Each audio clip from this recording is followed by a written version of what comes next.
Olá, eu sou o pastor Isaías, da Igreja Batista da Paz, aqui de Cuiabá. E é um imenso prazer ter você comigo neste último encontro do projeto Alcance.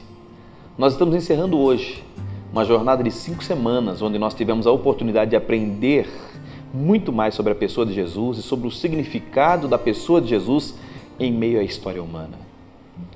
Daqui a poucos dias, ou dentro de poucos dias, você vai começar a ouvir sinos, canções, anúncios, tudo isso fazendo referência a mais um Natal. E você sabe, Natal é a festa de nascimento de Jesus. Não é bom saber que neste ano você vai chegar ao Natal conhecendo um pouco mais sobre a vida do aniversariante? É bom, não é?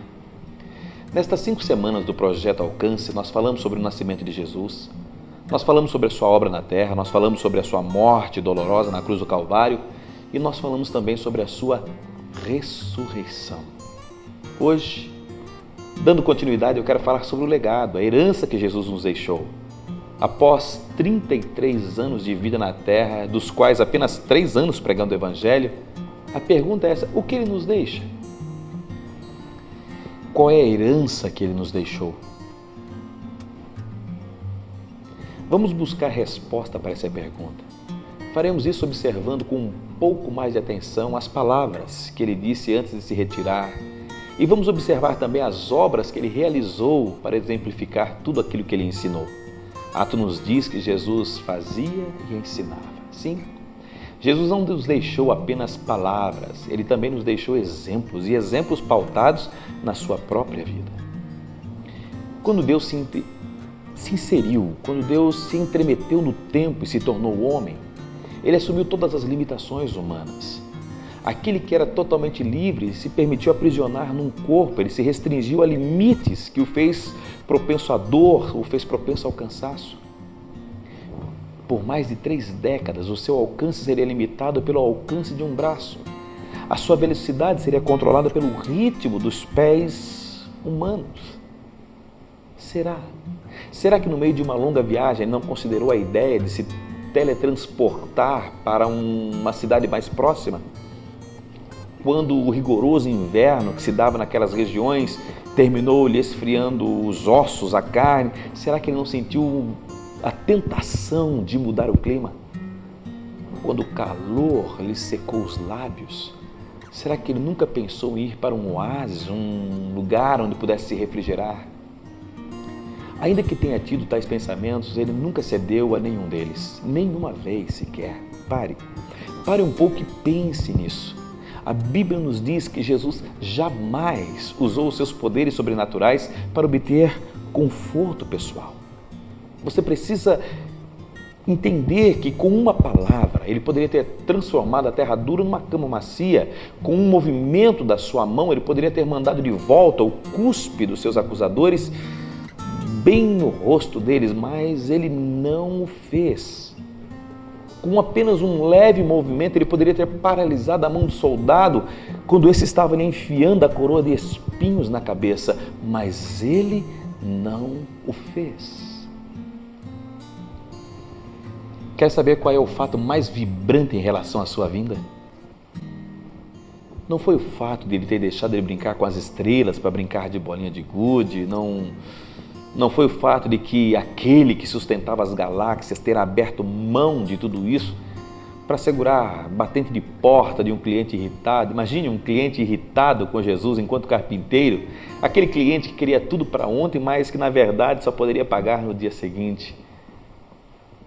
Num piscar de olhos, aquele que não tinha necessidade de nada passou a precisar de quase tudo. Precisava de ar, precisava de comida, precisava de água quente para os seus pés cansados. Mais do que qualquer outra coisa aqui na terra, Ele passou a precisar de alguém, de companhia. Ele precisou de mãe, Ele precisou de família, Ele precisou de amigos. Não é interessante isso? Mas esse não é o fator fundamental da sua vinda à terra. Ele poderia ter se livrado com muita facilidade dos seus perseguidores. Ele poderia tê-los feito desaparecer com o movimento dos seus lábios. Ele poderia ter se imunizado da dor quando foi surrado pelos seus captores. Ele poderia ter rejeitado os pregos. Ele poderia ter rejeitado a cruz. Mas ele não fez, ele preferiu não fazer absolutamente nada disso. Ele preferiu ser inteiramente humano, um homem, e como homem ele cumpriu a sua missão, como homem ele viveu exatamente como qualquer um de nós vive. Tudo isso foi muito bom, foi muito interessante. Mas você quer saber qual foi o fato mais vibrante em relação àquele que abdicou da coroa dos céus para usar a coroa de espinhos? O mais interessante é que ele fez isso por você, especialmente por você. Não é ousadia demais imaginar um Deus que nos segue com bondade e misericórdia todos os dias da nossa vida. Os discípulos de Jesus sabiam qual era a sensação de ser seguido por Deus. Eles podiam estar ensopados pela chuva, tremendo de frio, mas quando eles olhavam para trás, viam Jesus caminhando na direção deles. Deus os seguiu em meio às inúmeras tempestades de suas vidas. Uma mulher samaritana, anônima, conheceu a mesma sensação. Ela estava sozinha no poço quando olhou ao lado, ouviu as palavras do meigo Nazareno. O próprio Deus a seguiu em meio à sua dor. O apóstolo João estava em seu exílio, lá na ilha de Patmos, quando olhou e de repente ele viu os céus se abrindo. Sim, Deus o seguira até o seu exílio. Lázaro estava morto já havia 4 dias e lá dentro do seu túmulo ele ouviu a Deus o chamando para fora. Deus havia seguido a Lázaro até na sua morte. Vimos, você e eu, na semana passada, que Pedro negou a Jesus e voltou a pescar. Mas Jesus o seguiu e lá na praia, como vimos, Pedro viu o próprio Deus lhe preparando um delicioso café da manhã. Deus seguiu Pedro, apesar das suas muitas falhas. Deus é o Deus que nos segue. Às vezes eu fico pensando, será que você alguma vez já sentiu Jesus no seu encalço, seguindo você com amor, com carinho, observando o que você faz, por onde você anda? Ele ainda nos segue, mas Ele nunca nos força. Jesus é persistente, Jesus é paciente, mas nunca nos força. Jesus está sempre fielmente presente, esperando de você, esperando de mim, um chamado, uma resposta. Conforme diz o conhecido Salmo 23, a bondade e a misericórdia de Jesus certamente nos seguirão todos os dias de nossas vidas. Por sua imensa bondade, Ele sempre está presente, pronto para nos socorrer. Ele nunca nos abandona. Essa é a mesma palavra que nos ensina que as misericórdias do Senhor em nosso favor são renovadas a cada manhã. E este é um legado fundamental. Se o salário do pecado é a morte, como sobreviveríamos sem a misericórdia de Deus? É por causa da bondade e da misericórdia de Jesus que Ele nos dá a oportunidade de andarmos juntos. Em João, no capítulo 14, versículo 6, o próprio Jesus nos diz assim, eu gostaria de ler para você, espere um instante. Aqui está. Eu sou o caminho, a verdade e a vida. Ninguém vem ao Pai a não ser por mim. Ora, se Jesus é o único caminho que leva ao céu, nós precisamos encontrá-lo. Precisamos estar com Jesus, pois do contrário, você e eu estaremos perdidos. E Ele nos espera. Espera pacientemente até que nós o encontremos e passemos a andar com Ele e andar por Ele. Cada dia de vida que você tem é resultado da misericórdia de Deus te esperando que você tome uma decisão. Eu gostaria que você pudesse ler comigo o que Jesus declarou no Evangelho. E é o Evangelho de João, no capítulo 14, versículo 27, está escrito assim. Aguarde um instante, aqui está. Deixo-lhes a paz. A minha paz lhes dou. Não a dou como o mundo a dá. Não se perturbe o seu coração, nem tenham medo. Nessa declaração de Jesus, nós temos, claro, mais um legado, mais uma herança de fundamental importância para a nossa vida neste mundo tão carente de paz. Sim, Jesus sabia que a paz seria algo que necessitaríamos e necessitaríamos muito, pois este mundo não é um mundo de paz. Por isso, antes de se retirar, Jesus nos garantiu a verdadeira paz. Não é a paz no sentido que o mundo entende. Para o mundo, paz é simplesmente a ausência de conflitos, de guerras, mas não. Nós sabemos que a verdadeira paz é bem mais do que isso. É aquele sentimento de segurança interior que nos permite viver com tranquilidade, permite viver com fé, mesmo quando as coisas ao nosso redor não vão bem. Eu me lembro aqui das palavras do apóstolo Paulo falando aos Filipenses, no capítulo 4, versículo 7, ele diz assim: "E a paz de Deus, que excede todo o entendimento, guardará o coração e a mente de vocês em Cristo Jesus."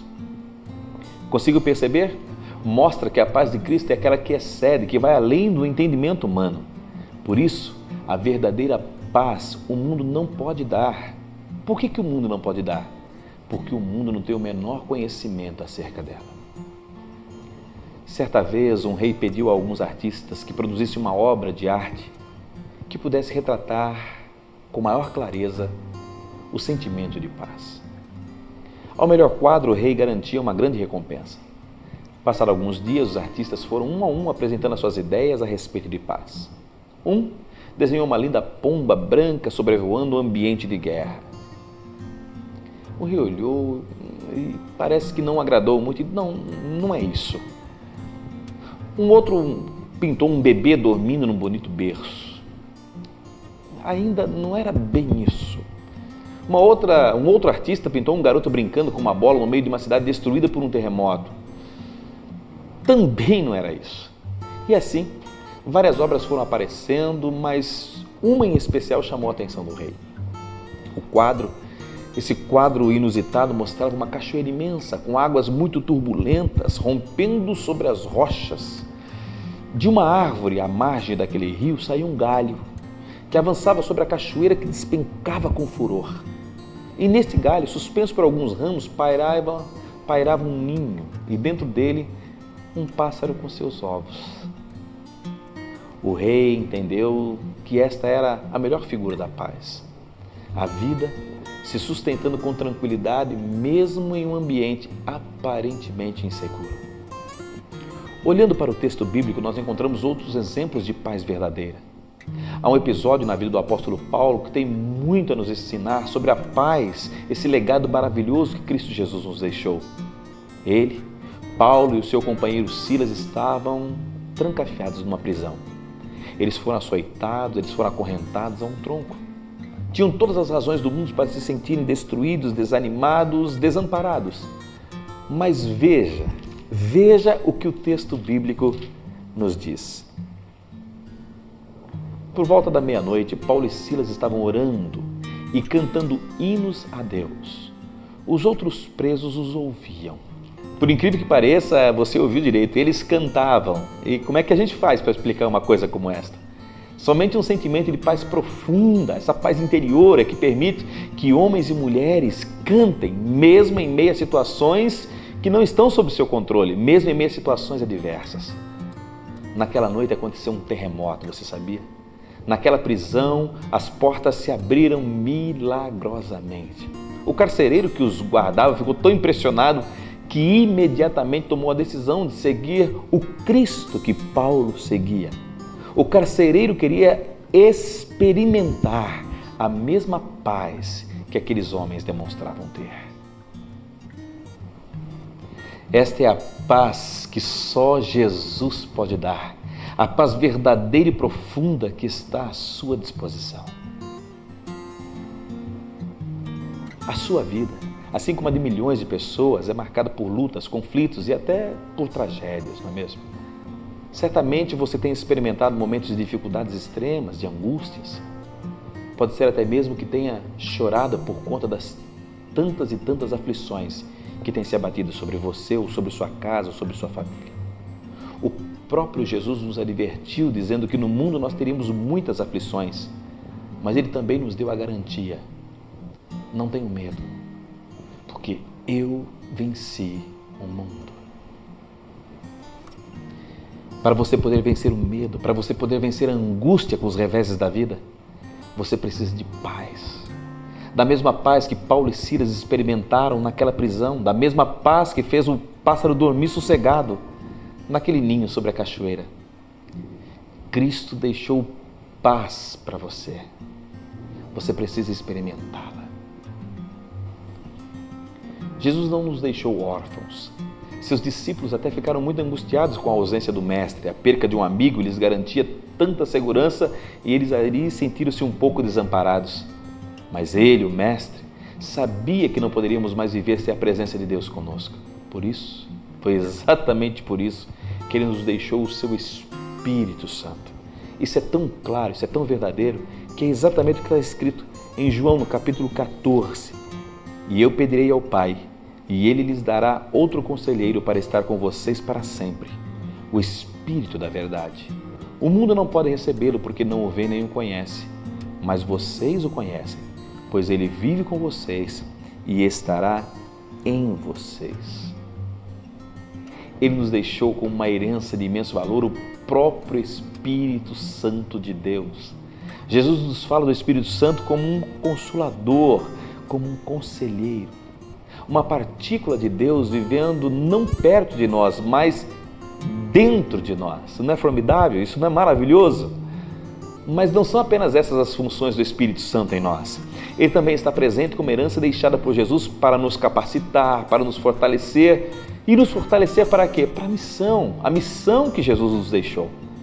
É o Espírito Santo que nos impulsiona na direção do nosso próximo. É o Espírito Santo que nos leva na direção das pessoas que estão próximas a nós. É Ele que nos motiva a pregar o Evangelho. É Ele que nos motiva a levar ajuda aos necessitados. É o Espírito Santo de Deus que nos mostra onde a misericórdia de Deus precisa chegar. E quando eu digo que o Espírito Santo está aqui para nos capacitar, é porque eu quero lhe falar sobre um outro legado fundamental que Jesus deixou para todos nós. Jesus nos deixou uma missão, uma grande missão. Jesus nos chama para sermos suas testemunhas. Quer ver na Bíblia? Então leia comigo Atos capítulo 1, versículo 8. Diz assim: Mas receberão poder quando o Espírito Santo descer sobre vocês, e serão minhas testemunhas em Jerusalém, em toda a Judéia e Samaria, e até os confins da terra. É isso mesmo. Jesus nos chama para sermos representantes dele aqui na terra, capacitados pelo Espírito Santo que ele nos deixou. Eu e você somos chamados a participar desse reino sobrenatural, do reino eterno que o mundo natural não pode conhecer. Conhecendo Jesus como nós já conhecemos, entendendo a missão que ele veio realizar na terra, nós já não podemos ficar à margem da história. Sim, eu e você agora fazemos parte da história que começou naquela noite fria em Belém. Sim, eu e você e eu fazemos parte da história de Jesus. Ele espera que nós andemos com ele da mesma maneira que aqueles discípulos andaram com ele pelas estradas empoeiradas da Galileia. Hoje, encerrando essa série de mensagens, eu não posso deixar de te fazer um apelo. Que você se renda a esse Jesus que nós apresentamos aqui. Que você venha para o meio do povo de Deus. Que você comece a experimentar as bênçãos que Ele nos deixou e a praticar o estilo de vida que Ele nos ensinou. Eu quero lhe dizer com todas as letras: não há salvação em nenhum outro. Não há outro caminho, não há outra alternativa. Se você quer uma vida de paz, se você quer uma vida de amor, se você quer caminhar debaixo dos cuidados de um Deus verdadeiro e santo, só há um nome que está ao seu alcance. E este nome é Jesus. Quero louvar a Deus por essa oportunidade preciosa, maravilhosa, que concedeu a mim, que concedeu a você, de juntos nós tratarmos e falarmos a respeito da história, da vida de Jesus Cristo, meigo nazareno, que sim, foi um carpinteiro, que sim, viveu entre nós, mas que mais do que sim, é Deus verdadeiro, é Deus em nós, esperança da glória. Eu quero louvar a Deus porque você esteve comigo durante estas 5 semanas, mas não poderia deixar de lhe fazer um convite. Eu gostaria que você pudesse nos conhecer melhor. conhecer a Igreja Batista da Paz. A Igreja Batista da Paz é uma igreja muito nova, uma igreja muito bonita, uma igreja cheia de graça, uma igreja cheia de Deus. Nosso maior valor é buscarmos fazer o que Deus quer que nós façamos. Nosso maior desejo é permanecermos no centro da vontade de Deus. Nós gostaríamos que você pudesse nos conhecer melhor. Nós temos várias reuniões. Nas terças-feiras nós nos reunimos para orarmos, para buscarmos a Deus a partir das 19h30. Nas quintas-feiras nós também o fazemos para entendermos melhor a palavra de Deus e o Deus da palavra. Também às 19h30. Só para que você tenha uma ideia, nós nos preocupamos tanto com a sua família. Nós sabemos que a sua família é uma bênção nas mãos de Deus e pode se tornar uma bênção ainda maior, que na sexta-feira há um culto realizado pelos adolescentes, para adolescentes, visando os adolescentes, também às 19h30. E no sábado? Sábado é aquele culto empolgante, onde os jovens levam até os pés de Deus o melhor de sua vida. É uma mensagem jovial, dirigido por jovens e feito com jovens, para um Deus tremendamente feliz e alegre. Por isso, eu quero convidar você a não deixar de vir em nenhuma dessas nossas reuniões. Contudo, domingo é um dia especial. É o dia onde a família se reúne. A partir das 19h, todos os membros da Igreja Batista da Paz vêm para a Avenida Agrícola Paz de Barros, 1658, em frente à Policlínica do Verdão, justamente para agradecer a Deus, para testemunhar diante de tantas e tantas pessoas o quão bom e maravilhoso esse nosso Deus, Jesus, o é. Que Deus te abençoe. Daqui provavelmente um mês, nós vamos ter um imenso batismo, um grandioso batismo, e você é o nosso convidado. Se de alguma maneira você se sentiu tocado pelo Espírito Santo, se de alguma forma Deus falou com você, você quer mudar de vida, você quer ter o seu nome escrito no livro da vida, eu quero lhe dizer uma coisa. O primeiro passo você já deu. Você já conheceu um pouco mais a pessoa de Jesus e conheceu suficientemente para tomar uma decisão. O segundo passo é mostrar publicamente que a sua decisão por Jesus não deve ser escondida pura e simplesmente nos recônditos da alma, mas deve ser conhecida por todos aqueles que estão ao seu redor. Por isso nós teremos um batismo, quando pessoas descerão as águas batismais e num ato de fé estarão morrendo para este mundo e vivendo para Deus, em novidade de vida, uma nova vida.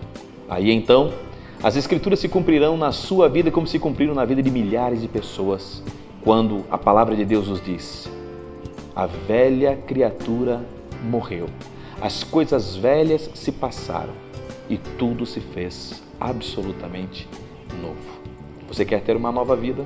Você quer andar com Deus? Você quer sinceramente partilhar da mesa do Pai? Seja bem-vindo. Se você está em busca de uma igreja séria, você encontrou. A Igreja Batista da Paz é uma igreja que prima pela seriedade. Não digo que esta ou aquela não o seja, eu posso falar apenas desta que pastoreio. Se você está em busca de uma igreja que quer e busca refletir o caráter de Deus em meio aos homens, você encontrou. Seja bem-vindo à Igreja Batista da Paz.